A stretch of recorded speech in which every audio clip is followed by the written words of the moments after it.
인천에서 시청 중인 강도윤님 감사해요. 개도 못 먹는 수준의 최악의 식사. 호송차는 오줌 냄새로 가득했고 물에는 거미가 둥둥 떠다녔습니다. 그런데 더 충격적인 것은 트럼프의 발언이었습니다. 꿀꿀이죽이나 받아먹던 거지나라 주제. 조용히 처먹어. 게다가 미 상무국 장관까지 나서 한국은 주한미군 덕에 공짜 안보하더니 3,500만 달러도 없는 거지국가냐며 빨리 입금하라며 노골적인 압박을 퍼부었죠. 이건 협상이 아니었습니다. 깡패 인질극이었습니다. 그러나 그때까지만 해도 트럼프는 전혀 몰랐습니다. 진짜 깡패는 대한민국이라는 것을. 한국 화약 단 14시간 뒤 트럼프는 208개 사지가 탈골되고 팔다리가 꺾이는 치욕을 맛보게 되는데요. 미국 본토가 산산조각나고 뒤틀리는 충격적인 스토리 지금 시작합니다. 잠깐 여러분이 사는 곳을 댓글로 남겨주세요. 다음 영상에서 감사 인사를 전해드릴게요. 한국은 꿀꿀이죽이나 먹던 거지나라야. 전혀 쫄 필요 없어. 잠깐 여러분이 사는 곳을 댓글로 남겨주세요. 다음 영상에서 감사 인사를 전해드릴게요. 안녕하세요. 저는 미국 경제안보국 국장 존 맥그레스입니다. 미국 현대차 법인 한국인 기술자가 체포 후 풀려났다는 소식이 아침 헤드라인 뉴스로 떴어요. 그런데 더 충격적인 소식이 터졌어요. 국장님, 지금 당장 상황실로 오시기 바랍니다. 담당관의 목소리가 평소와 달리 떨리고 있었어요. 뭔가 심상치 않다는 직감이 들었습니다. 상황실에 도착하자마자 대형 모니터에 펼쳐진 장면을 보고 숨이 멎는 듯 했어요. 조지아 공장 내부에서 한국 기술자들이 팔이 꺾여 즉시 제압하고 호송차로 끌고 가는 장면이었습니다. 그런데 더 충격적인 건 호송차 내부 상황이었어요.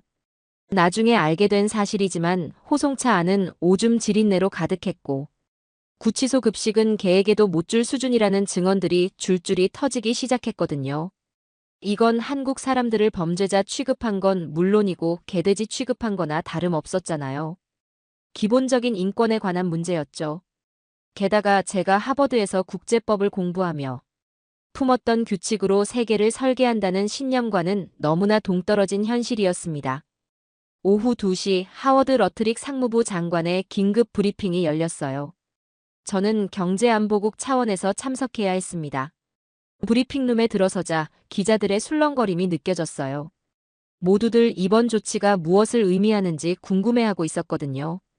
그런데 상무부 장관이 단상에 올라서서 말했습니다. 한국인 체포는 관세 협상 테이블을 정돈하기 위한 합법적 집행입니다. 한국도 일본처럼 고분고분 성숙한 합의를 해야 합니다. 그 순간 브리핑룸이 술렁였어요. 대놓고 구금을 협상 카드로 사용하겠다고 선언한 것이었거든요. 아무리 미 상무부 소속 고위 관계자 회의라지만 장관 입에서 나온 말이라고는 도저히 믿기 힘들 만큼 원색적이었죠. 저는 그 자리에서 깊은 불안감을 느꼈습니다. 이런 식의 접근이 과연 옳은 것인지, 그리고 실제로 이런 발언이 한국을 압박하는 효과가 있을지 의문이 들기 시작했어요. 더욱 놀라운 일은 그 다음에 벌어졌습니다. 한국 기술자 연행자들의 증언이 SNS를 통해 퍼지기 시작한 거예요. 가장 충격적인 것은 물통에서 거미가 나왔다는 한국 엔지니어의 증언에 교도관이 스파이더맨 되겠네라고 조롱했다는 녹취까지 공개됐거든요. 이 녹취가 확산되면서 해시태그 인질폭격이 전 세계 트렌드 상위권에 올랐어요. 국제사회에서는 미국이 깡패 국가가 됐다는 프레임이 번지기 시작했습니다. 제가 오랫동안 믿어왔던 미국의 도덕적 권위가 순식간에 무너지는 걸 목격하는 기분이었어요. 그런데 다음날 상황은 더욱 악화됐습니다.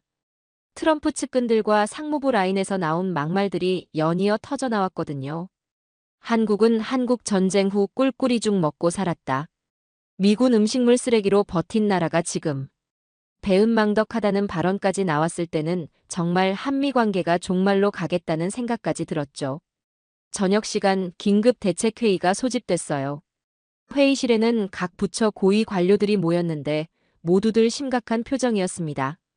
국방부 담당자가 먼저 입을 열었어요.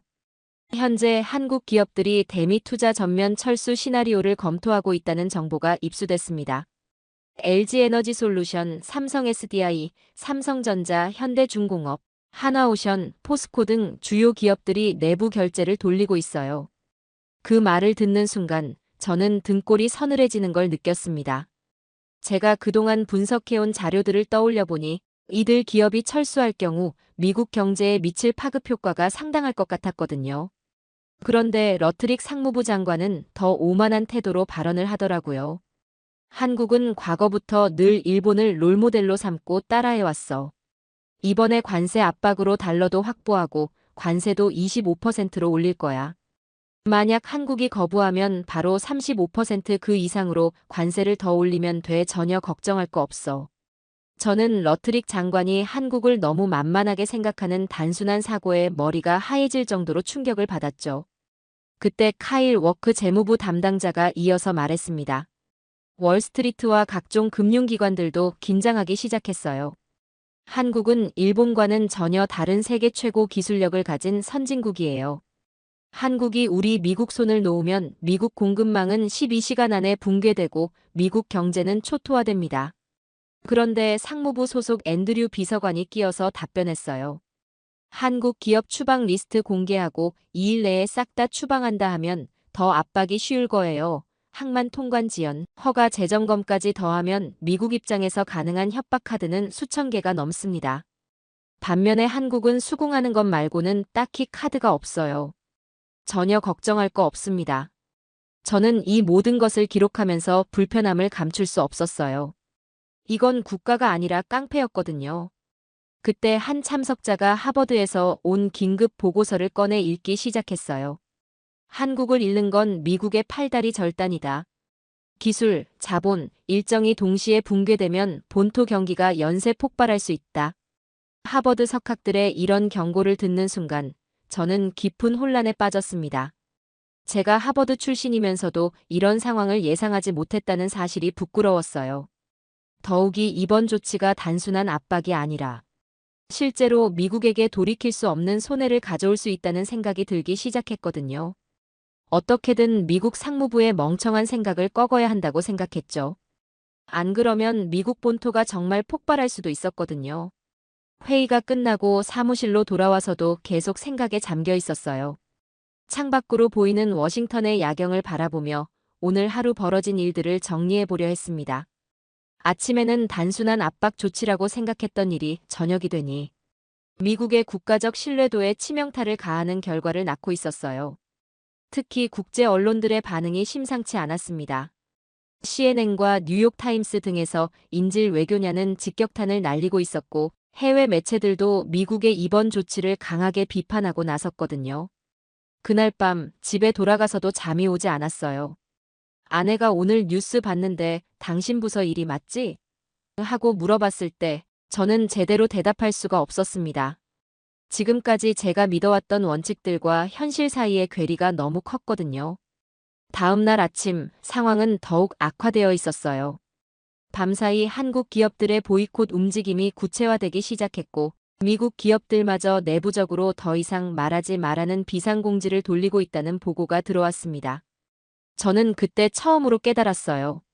이번 일이 단순한 통상 분쟁이 아니라 미국의 근본적인 접근 방식에 대한 도전이 될 수 있다는 것을요. 한국이라는 나라가 생각보다 만만하지 않은 상대라는 걸 실감하기 시작했습니다. 무엇보다 충격적이었던 건 제가 그동안 당연하게 여겨왔던 동맹은 무조건 종속이라는 사고방식이 현실에서는 통하지 않을 수도 있다는 사실이었어요. 한국은 데이터와 규격으로 무장한 새로운 패러다임을 보여주고 있었고 저는 그 앞에서 기존의 신념이 흔들리는 걸 느꼈습니다. 그날의 경험은 앞으로 벌어질 더 큰 충격들의 전주곡에 불과했다는 걸 저는 그때는 몰랐습니다. 이틀 후 백악관에서 열린 정례 브리핑은 제가 예상했던 것보다 훨씬 더 격렬했습니다. 저는 경제안보국 대표로 참석해야 했는데 브리핑룸에 들어서는 순간부터 분위기가 심상치 않다는 걸 느꼈어요.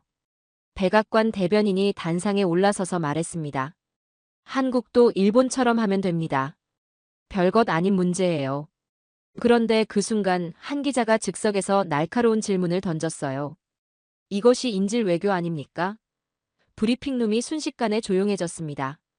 저는 그 침묵 속에서 뭔가 큰 변화가 일어나고 있다는 걸 직감했어요. 더욱 놀라운 건 그 다음에 벌어진 일이었습니다.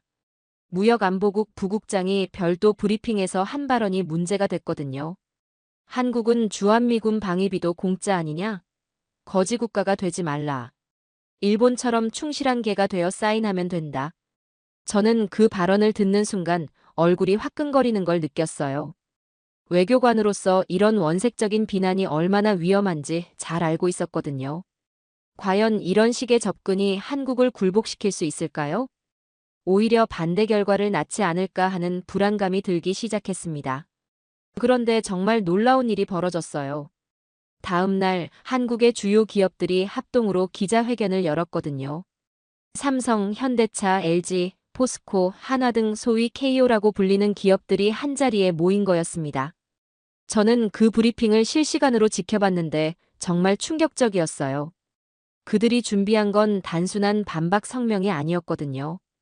대형 히트맵을 펼쳐놓고 HBM, 양극재, 복합 소재의 병목 지점들을 하나하나 짚어가며 설명하기 시작했어요. 한국이 철수하면 미국의 목줄이 끊깁니다. 숨통이 조여지고 산업은 질식사할 것입니다. 한화 관계자의 이 말을 들으면서 저는 등골이 서늘해지는 걸 느꼈습니다. 이건 단순한 협박이 아니라 데이터에 기반한 정밀한 분석이었거든요. 더욱 놀라운 건 그 히트맵의 정확성이었어요. 저희가 내부적으로 분석한 자료와 거의 일치했거든요. 아니, 어떤 부분에서는 오히려 더 정교했습니다. 한국 기업들이 미국 산업 구조를 우리보다 더 잘 파악하고 있다는 게 믿어지지 않았어요. 그 자리에서 저는 급히 우리 실무진에게 연락을 취했습니다. 멕시코나 인도에서 대체 가능한지 다시 한번 확인해봐. 몇 시간 후 들어온 답변은 더욱 충격적이었어요. 한국급 기술자는 대체 인력이 없습니다. 공정 이식도 불가능해요. 멕시코와 인도 담당자들과 직접 통화한 결과였거든요. 그 순간 저는 깨달았습니다. 지금까지 우리가 대체 가능이라고 믿어왔던 것들이 사실은 정치적 구호에 불과했다는 걸요.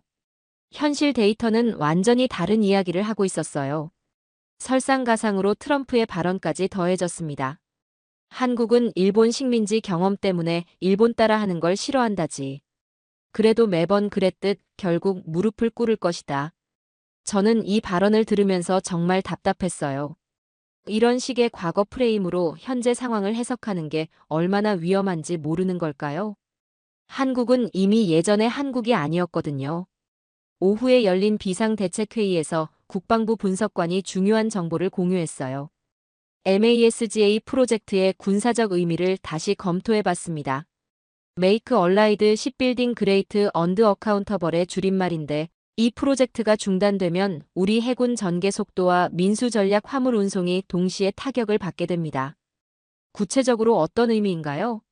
제가 물었습니다. 동부 MRO, 걸프 상선, 태평양 보조 도크, 극지 보급선 이 네 축으로 구성된 시스템인데 이걸 엎으면 전개율, 훈련율, 보급선이 도미노처럼 붕괴될 수 있어요. 군사와 민수가 같은 캘린더로 움직이거든요. 저는 그제야 상황의 심각성을 완전히 이해하게 됐어요. 이건 단순한 통상 문제가 아니라 국가 안보와 직결된 문제였거든요. 퇴역장성 한 분이 마지막 체면을 지키려는 듯 말했습니다. 다변화 전략이 필요합니다. 하지만 실무진의 답변은 냉정했어요. 인증, 공차, 소재 장벽을 넘을 대체 도크가 없습니다. 그때 정말 충격적인 소식이 전해졌어요. 김승연 한화그룹 회장의 발언이었습니다. 트럼프 팔다리를 다 꺾어 사지불구로 만들겠다. 앞으로 미국에서 조선업은 없다. 브리핑룸이 정적에 휩싸였어요. 저는 지금까지 수많은 국제 협상과 외교 현장을 경험해봤지만 이렇게 직접적이고 강력한 메시지를 들어본 적이 없었어요. 이건 협상이 아니라 선전포고처럼 들렸거든요. 저녁 무렵, 저는 사무실에서 하루 종일 쌓인 자료들을 정리하고 있었어요. 한국 기업들이 제시한 데이터, 우리 내부 분석 결과, 그리고 각종 전문가 의견들을 종합해보니 한 가지 명확한 결론이 나왔습니다. 우리가 지금까지 협상이라고 생각했던 것이 사실은 일방적인 강요였고 한국은 그런 방식을 받아들일 생각이 전혀 없다는 것이었어요. 더욱이 그들은 감정적으로 반응하는 게 아니라 철저하게 데이터와 규격으로 무장하고 있었거든요. 제가 하버드에서 배운 규칙으로 세계를 설계한다는 원칙이 한국에 의해 역으로 적용되고 있다는 걸 깨달았을 때의 기분을 어떻게 설명해야 할까요? 놀라움과 동시에 어떤 종류의 존경심도 느껴졌어요. 그날 밤 집에 돌아가서 아내와 대화를 나눴습니다. 오늘 뉴스에서 한국 기업들이 강하게 나오던데 어떻게 생각해? 아내의 질문에 저는 한참을 생각한 후 답했어요.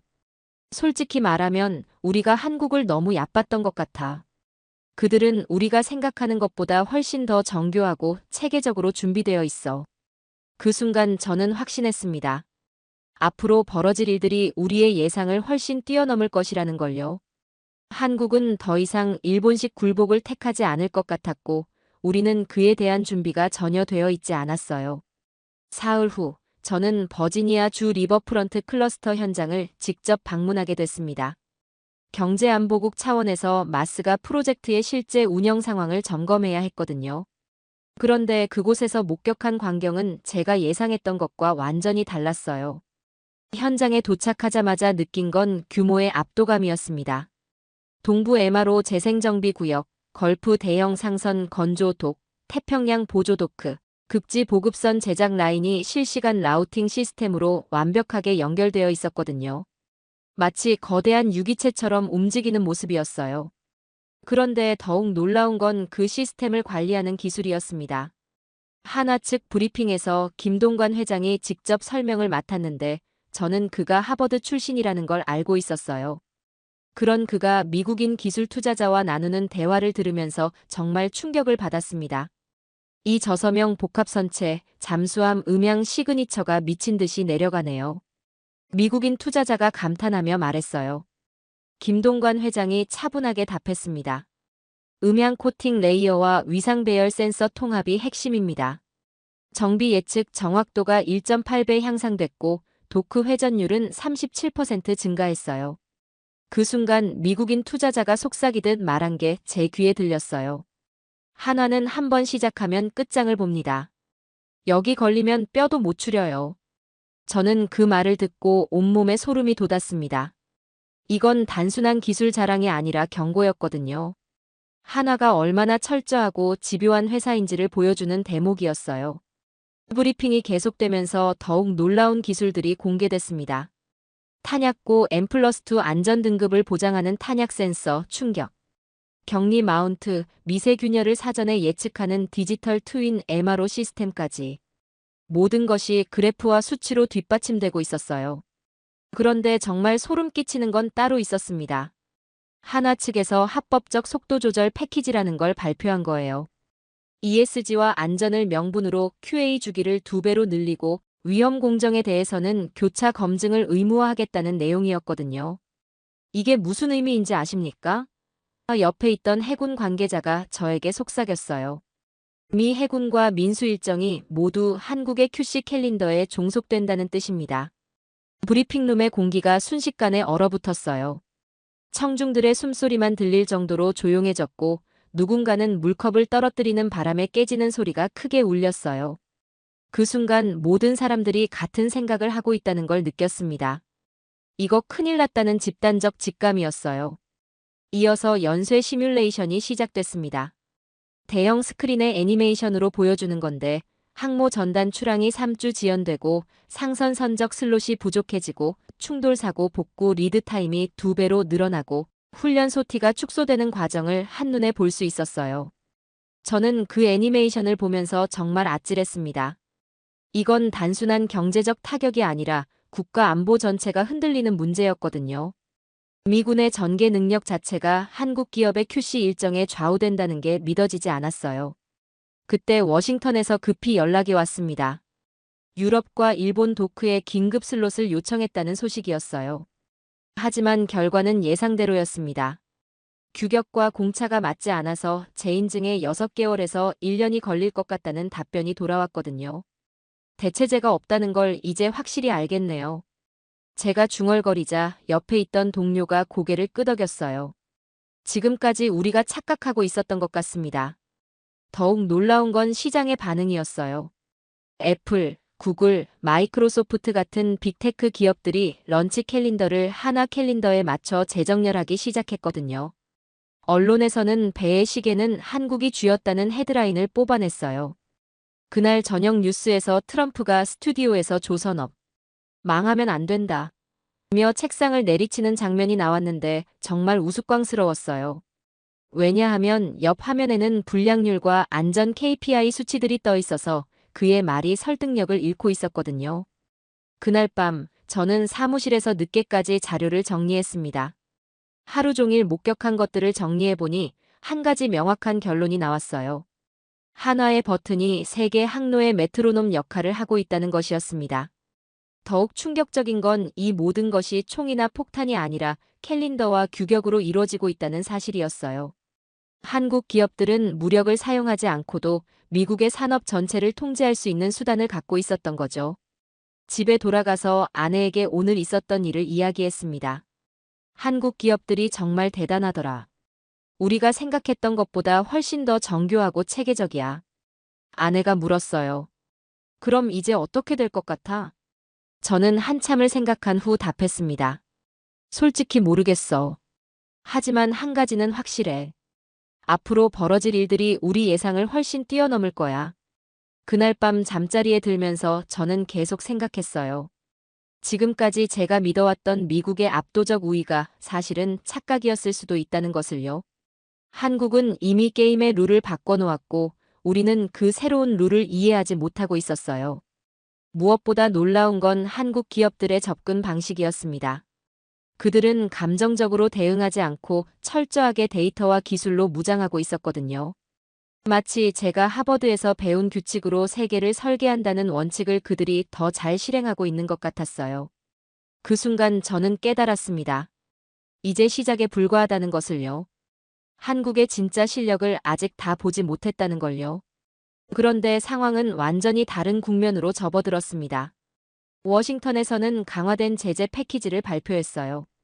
관세를 25%로 원복시키고 달러 결제 사전 심사를 확대하고 수출 통제 리스트를 상향 조정하고 비자 제한까지 추가한 거였죠.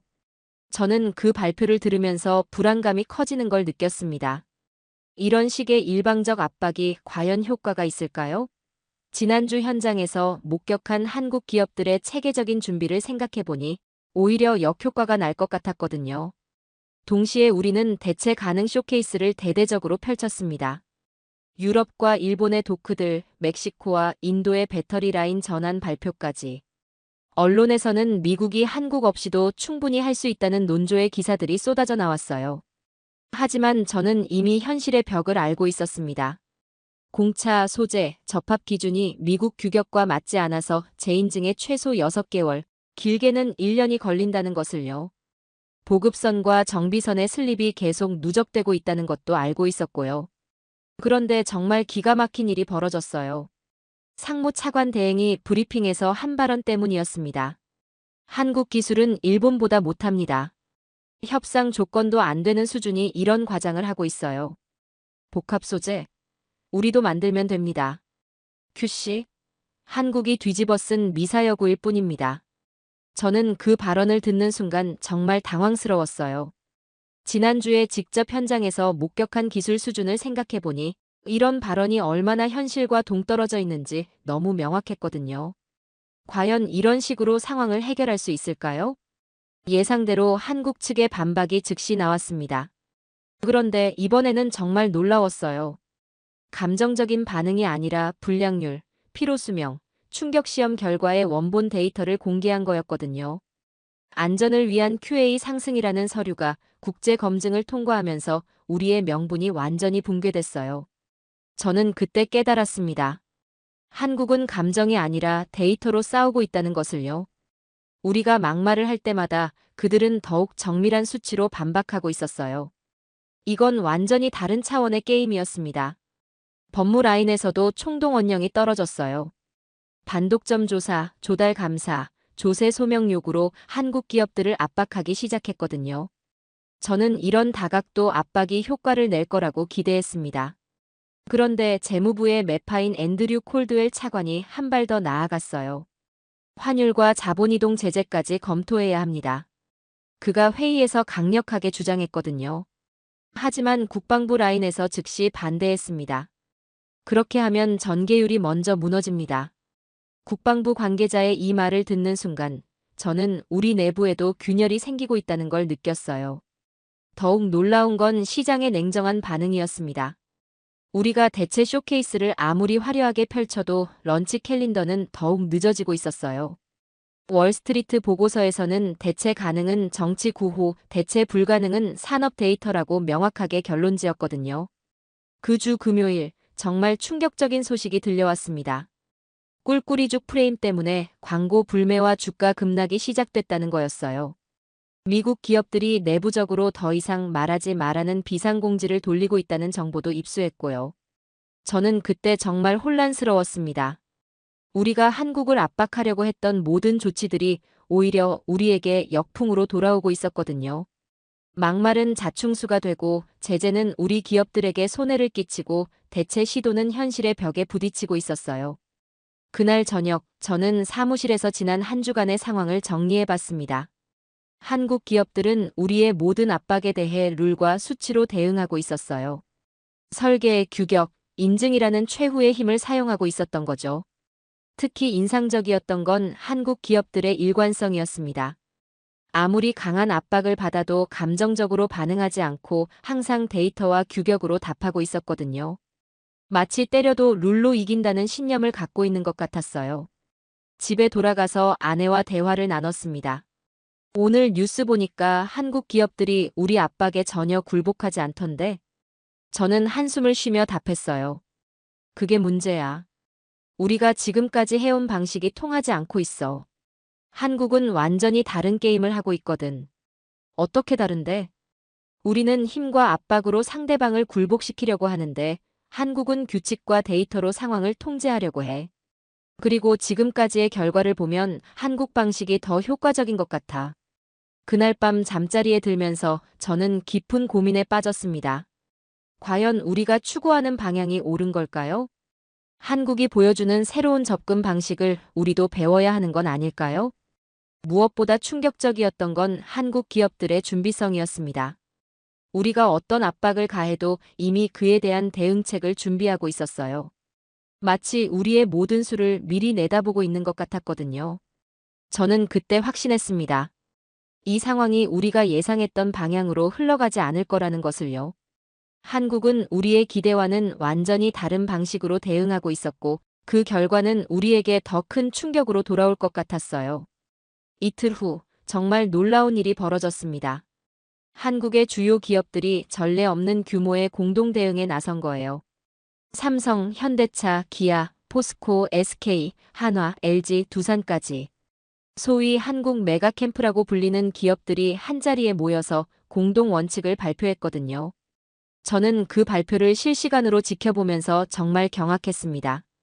안전과 품질 최우선, 분쟁 패널과 에스크로, 상호투자와 대등 수익, 현지 고용 KPI를 공동 원칙으로 채택한다는 내용이었어요.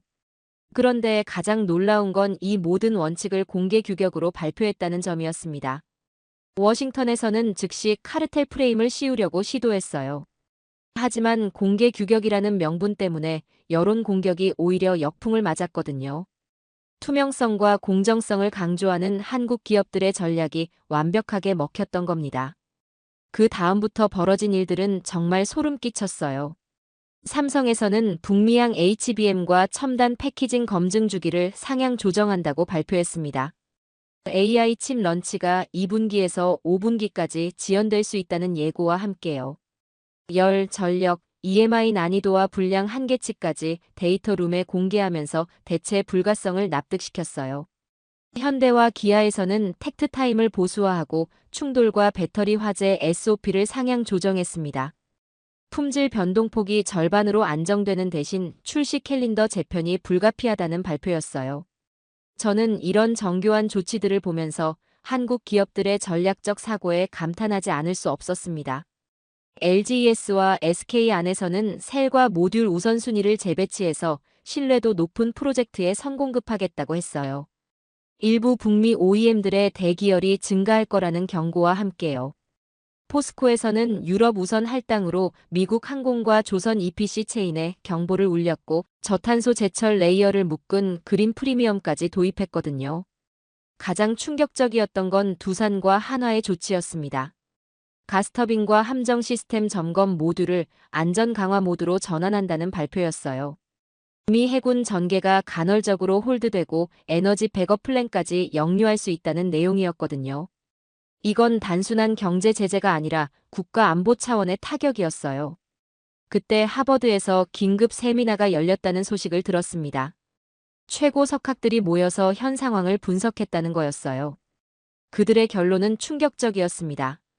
지금 이 기조면 미국 본토 경제가 개박살난다. 한화는 한국화약이란 이름처럼 정책이 미국 산업을 폭파시키게 방치 중이다. 트럼프 진영을 즉시 설득하라. 아니면 캘린더 신경계가 끊어진다. 저는 그 보고서를 읽으면서 등골이 서늘해지는 걸 느꼈어요. 제가 모교인 하버드에서 이런 경고를 받는다는 게 정말 충격적이었거든요. 더욱이 그들의 분석이 너무나 명료하고 설득력 있었어요. 그런데 정말 가슴 아픈 장면을 목격하게 됐습니다. 공장 폐쇄로 해고된 50대 미국 가장이 가족과 함께 울부짖으며 인터뷰하는 모습이었어요. 트럼프를 비판하면 욕먹을 줄 알았는데 한화한테 대드는 사람은 내 평생 처음 봤어요. 미국 조선업 잘 될 줄 알고 대출도 받았는데 인생 망쳤습니다. 그 인터뷰를 보면서 저는 정말 복잡한 감정에 휩싸였어요. 냉정한 데이터와 뜨거운 감정이 교차하면서 여론이 급속도로 선회하고 있다는 걸 느꼈거든요. 사람들이 이제 누가 진짜 책임자인지 깨닫기 시작한 거예요. 노조 내부에서도 분열이 일어났습니다.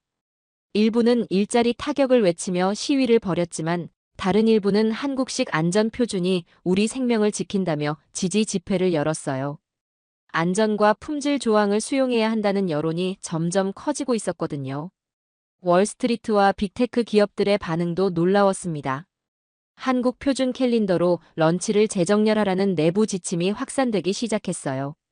애플, 구글, 마이크로소프트가 모두 같은 결정을 내린 거였죠. 그때 SNS에서 바이럴된 슬로건들이 인상적이었어요. 정밀 타격은 칼보다 날카롭다. 규격이 곧 힘이다라는 문구들이 전 세계로 퍼져나갔거든요. 저는 이런 현상을 보면서 한국이 새로운 종류의 소프트 파워를 보여주고 있다는 걸 깨달았습니다. 그날 저녁 저는 사무실에서 하루 종일의 상황을 정리해봤어요. 한국 기업들이 보여준 건 단순한 대응이 아니라 정교한 전략이었습니다.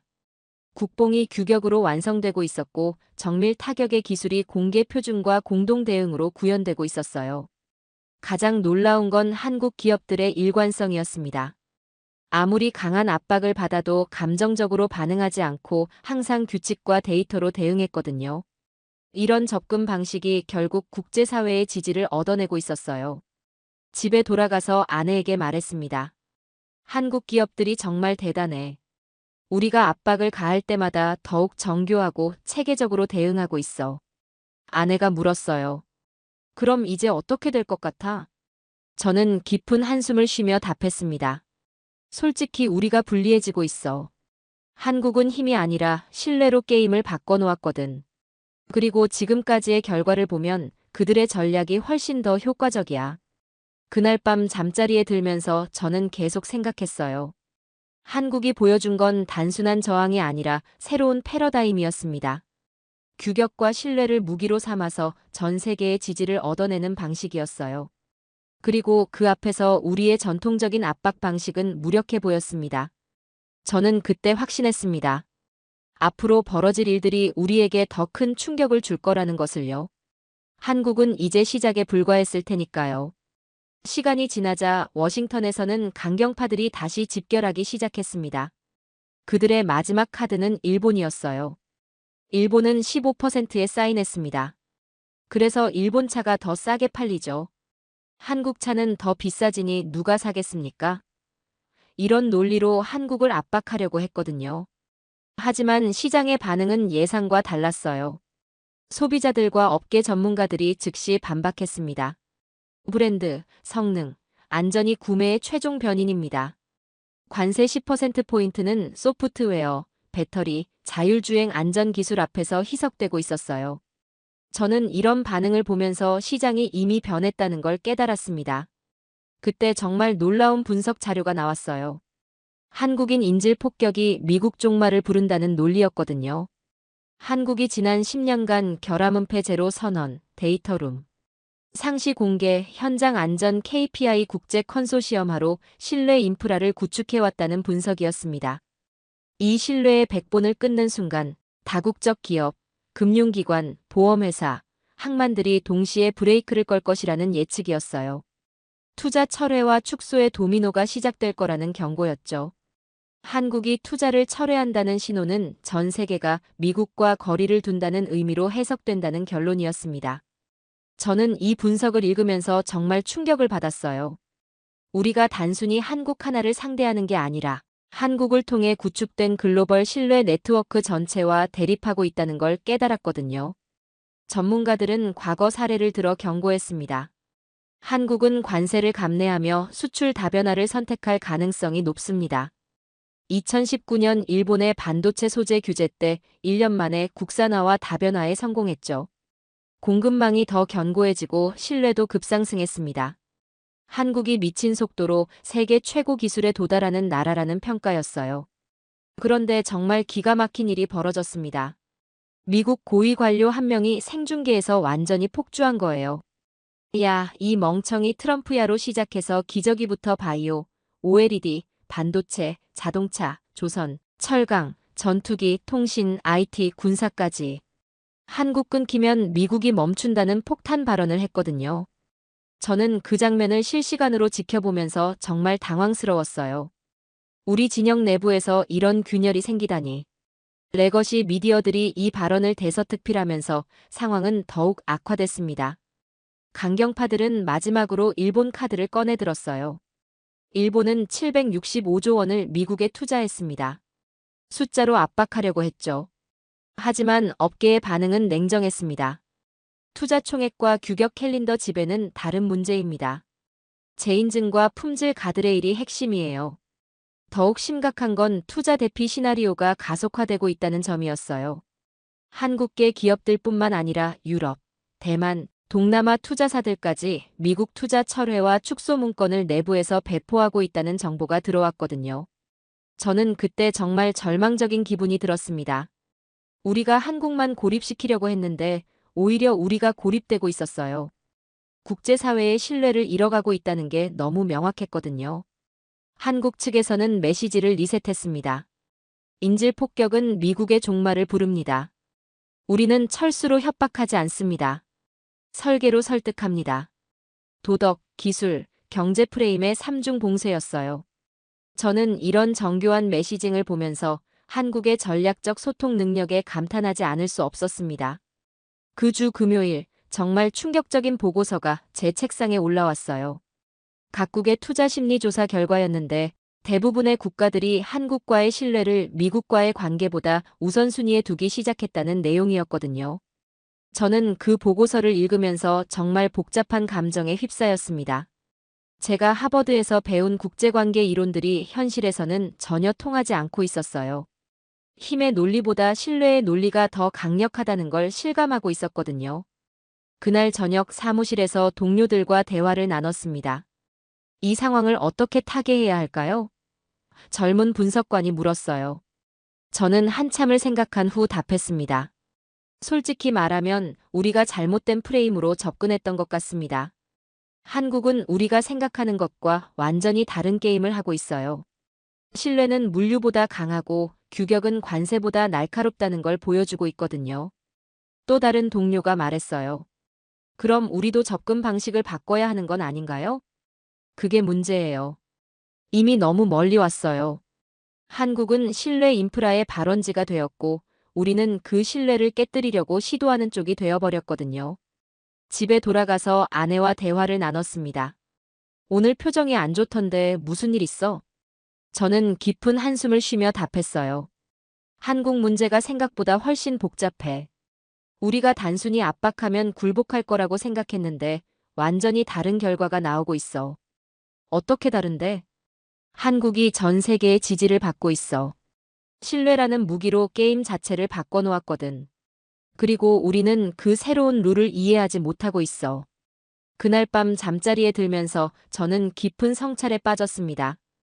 지금까지 제가 믿어왔던 미국의 절대적 우위가 사실은 착각이었을 수도 있다는 생각이 들었어요. 한국이 보여준 새로운 접근 방식, 즉 신뢰와 규격을 통한 영향력.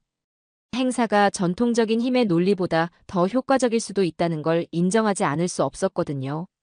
무엇보다 한국이 철수로 협박하지 않고 설계로 설득한다는 메시지가 계속 머릿속에 맴돌았어요. 이건 완전히 새로운 외교 언어였고 그 앞에서 우리의 전통적인 접근 방식은 구태의연해 보였습니다. 저는 그때 예감했습니다. 앞으로 벌어질 일들이 우리의 예상을 훨씬 뛰어넘을 거라는 것을요. 그리고 그 결과는 우리에게 더 큰 충격으로 다가올 것 같았어요. 3일 후, 저는 상원 비공개 청문회에 경제안보국 대표로 참석하게 됐습니다. 그 자리에서 목격한 것은 정말 충격적이었어요. 일본 측 코멘트가 유출된 거였거든요. 우리는 트럼프에게 두들겨 맞을까봐 하자는 대로 다 했습니다. 그런데 한국은 오히려 미국의 사지를 비틀고 있어요. 충격적입니다. 그 말을 들은 순간 방안이 술렁이기 시작했어요. 좌중에는 존경과 불안, 질투가 뒤섞인 복잡한 감정이 흘렀습니다. 저 역시 복합적인 감정에 휩싸였어요. 한국의 냉정한 설계에 대한 경외감, 정치가 기술을 압도하려는 우리의 시도에 대한 허탈감, 그리고 우리 전략 실패에 대한 분노가 교차했거든요. 한 의원이 마지막 공세를 펼쳤습니다. 과장입니다. 일본도 있지 않습니까? 그런데 그 순간 대형 스크린의 불량률, 가동률, 재인증 리드 타임이 실시간으로 표출되기 시작했어요. 반박이 즉시 무력화되는 장면이었습니다. 저는 그 화면을 보면서 정말 아찔했어요. 숫자는 거짓말을 하지 않았거든요.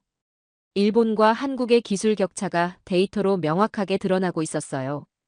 더 이상 정치적 수사로 현실을 호도할 수 없다는 게 너무 분명했습니다.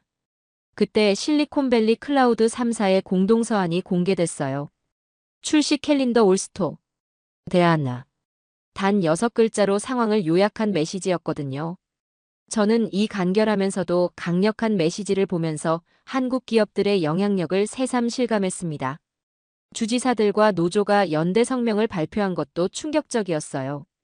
한국식 안전 품질 조항 수용 외 대안 없다. 그게 일자리와 생명을 지킨다. 이제 정치인들과 노동자들까지 한국의 표준을 받아들여야 한다고 말하고 있었거든요. 하버드에서 다시 한번 브리핑이 나왔어요. 캘린더의 신경계를 한국 표준으로 즉시 재결선하라. 아니면 본토 거시 충격은 피할 수 없다. 제 모교에서 이런 경고를 연이어 보내는 상황이 정말 부끄러웠습니다. 백악관 내부에서도 심각한 수치가 나왔어요. 현 기조 유지 시 지지율 마이너스 15%포인트.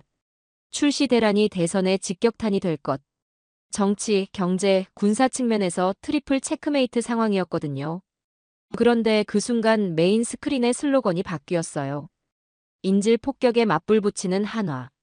저는 이 문구를 보면서 정말 놀랐습니다. 한국이 자신들을 피해자가 아니라 당당한 대응자로 포지셔닝하고 있었거든요. 이어서 나온 자막 멘트가 더욱 충격적이었어요. 우리는 미국을 때린 게 아닙니다. 규칙을 세운 것입니다. 그 순간 내러티브가 완전히 바뀌었어요. 텐션이 최고점에 달한 상황에서 해석의 축이 완전히 전환된 거였습니다. 저는 그때 깨달았습니다. 한국이 처음부터 우리와 다른 게임을 하고 있었다는 것을요. 우리는 힘의 게임을 하려고 했는데 한국은 신뢰의 게임을 펼치고 있었어요. 그리고 그 결과가 지금 나타나고 있었던 겁니다. 청문회가 끝나고 저는 동료들과 함께 상황을 정리해봤습니다. 이제 우리가 할 수 있는 게 뭐가 있을까요? 누군가가 물었어요. 저는 한참을 생각한 후 답했습니다. 솔직히 말하면 우리가 선택할 수 있는 옵션이 많지 않아요. 한국은 이미 국제사회의 지지를 받고 있고 우리는 고립되고 있거든요. 그럼 우리가 굴복해야 한다는 건가요? 굴복이 아니라 현실을 인정해야 한다는 거예요. 한국 표준이 이미 세계 산업의 심박수가 되었다는 걸요. 맞불은 화약이 아니라 신뢰였던 겁니다. 그날 저녁 저는 집에 돌아가서 아내에게 하루 있었던 일을 이야기했어요. 오늘 청문회에서 정말 충격적인 걸 봤어. 한국이 우리를 완전히 압도하고 있더라. 어떻게? 데이터와 규격으로 우리의 모든 논리를 무너뜨렸어. 그리고 국제사회의 지지까지 받고 있고. 이제 우리가 오히려 수세에 몰린 상황이야. 아내가 걱정스러운 표정으로 물었어요. 그럼 앞으로 어떻게 될 것 같아? 저는 깊은 한숨을 쉬며 답했습니다. 모르겠어. 하지만 한 가지는 확실해. 우리가 지금까지 믿어왔던 방식이 더 이상 통하지 않는다는 거야. 한국은 완전히 새로운 룰로 게임을 바꿔놓았거든. 그날 밤 잠자리에 들면서 저는 깊은 성찰에 빠졌습니다. 지금까지의 모든 과정을 되돌아보니 한국이 처음부터 일관된 전략을 갖고 있었다는 게 명확했어요. 감정적으로 반응하지 않고 항상 데이터와 규격으로 대응하면서 국제사회의 신뢰를 차근차근 쌓아온 거였죠. 반면 우리는 전통적인 압박 방식에만 의존했어요. 힘으로 상대방을 굴복시키려고 했지만 한국은 그런 방식을 완전히 무력화시켰거든요. 오히려 우리의 압박이 강할수록 한국에 대한 국제사회의 지지가 더욱 커졌어요. 저는 그때 확신했습니다. 내일 벌어질 일들이 오늘보다 더 충격적일 거라는 것을요. 한국은 아직 모든 카드를 다 꺼내지 않았을 테니까요.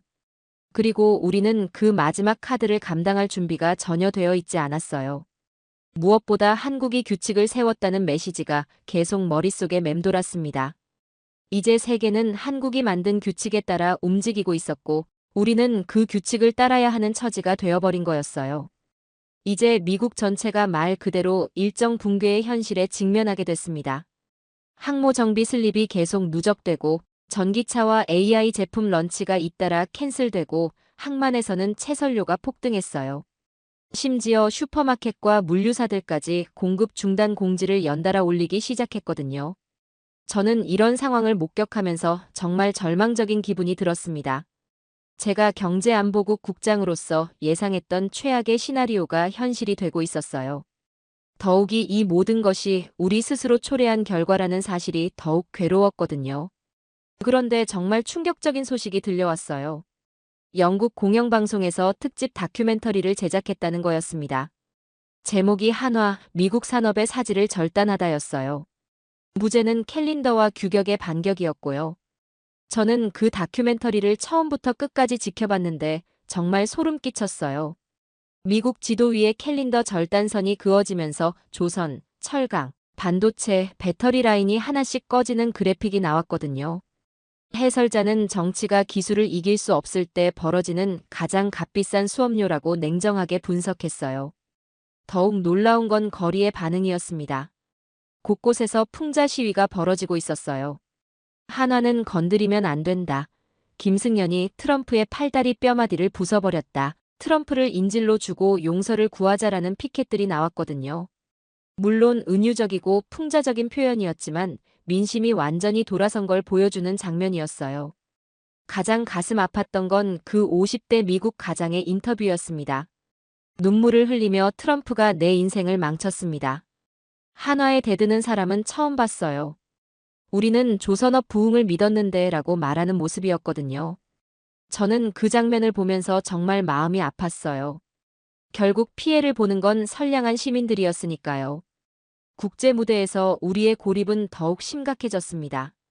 동맹회의에서는 침묵이 흘렀고 유럽, 인도, 동남아 장관단들은 한국과의 신뢰를 선택한다고 브리핑했어요. 심지어 일본조차 우리는 15%에 사인했지만 한국의 규격 파워는 인정합니다라는 뉘앙스를 흘렸거든요. 저는 이런 상황을 보면서 정말 충격을 받았습니다. 우리의 가장 오래된 동맹국인 일본마저 한국의 편을 들고 있었어요. 이건 단순한 경제 문제가 아니라 국제 질서 자체가 바뀌고 있다는 신호였거든요. 그런데 더욱 놀라운 일이 벌어졌어요. 한국 주가와 신용도가 수직 상승하기 시작한 겁니다. 조선, 철강, 반도체, 배터리 관련 주식들이 급등 랠리를 벌였고 글로벌 보험사와 항만사들이 K규격 우대 요율을 공표했어요. 계약 표준이 한국식으로 덮이고 있었던 거죠. 저는 이런 현상을 보면서 완전히 새로운 세계 질서가 만들어지고 있다는 걸 실감했습니다.